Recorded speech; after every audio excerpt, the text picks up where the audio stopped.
Hello everyone, Johnny Hurricane here from GamersHeroes.com, and why don't you sit back, relax, and let me tell you about Code Vein. Just so we're all clear, the game was reviewed on the PS4 Pro, and a code was provided by the publisher. Code Vein takes place in a secluded land called Vein.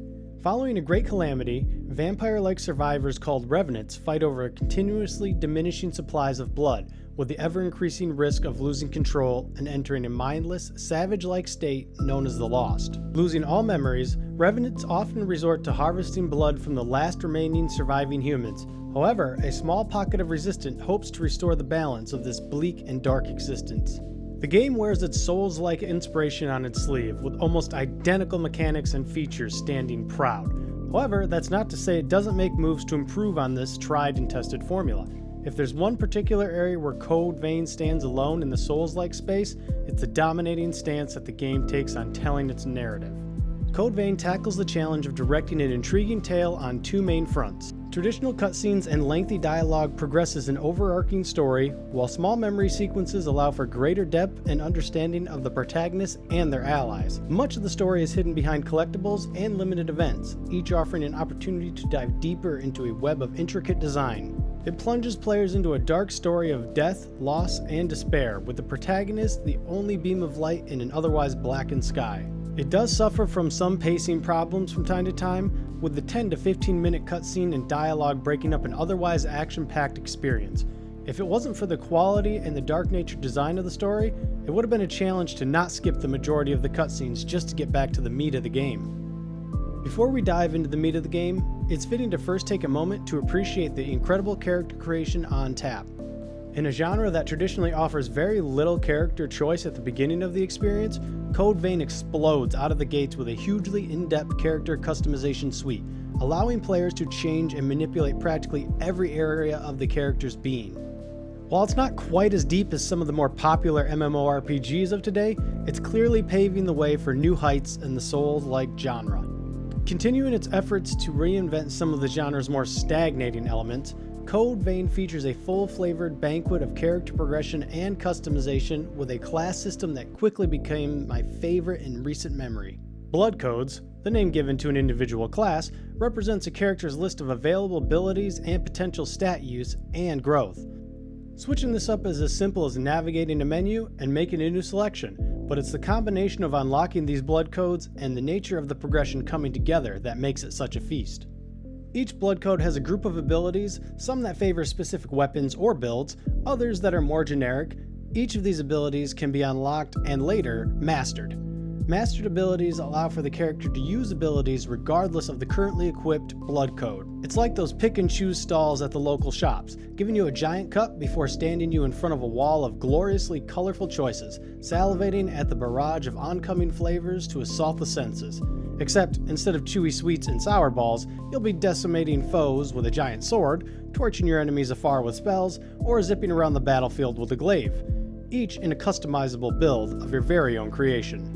Furthermore, these blood codes are delivered in such a way that they become a focal point of the entire experience. While many are locked away behind traditional story progression, others are hidden in certain areas, tied to certain objectives, or aligned to a completion of series events.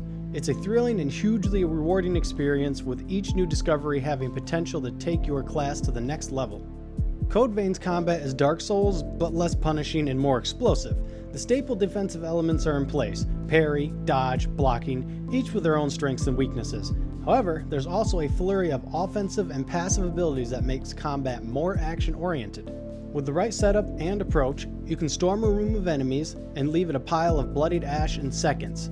Constantly tweaking my character, learning new abilities from newly discovered blood codes, and unleashing new combination on enemies, combat was fresh, intuitive, and rewarding every step of the way. For all its strengths and desires to improve upon the genre, Code Vein does fall short in some areas. The game doesn't look great. It suffers from sharp object lines and poor texture qualities synonymous with the JRPG environments.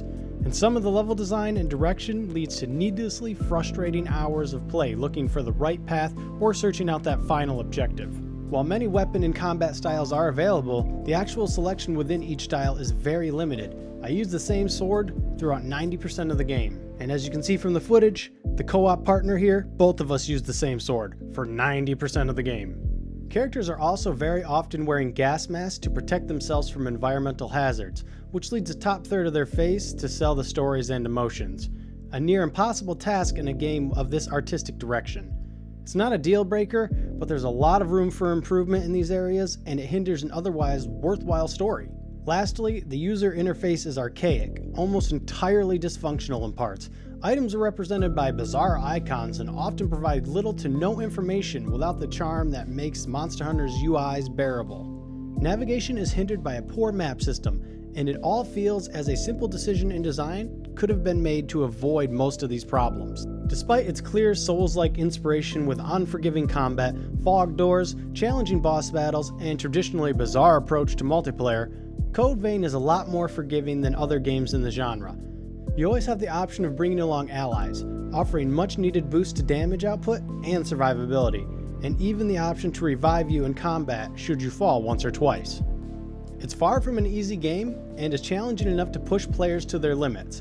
Despite this, a single mistake is unlikely to ruin your entire excursion, unless you fall off a cliff, in which case, of course, you're dead.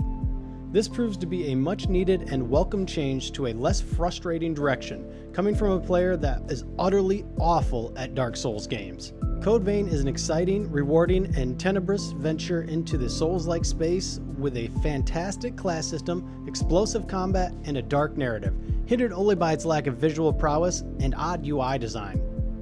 Alright, that'll do it for me. If you liked what you saw and got what you needed, like, comment, subscribe. See you guys in the next video. Later, Gators!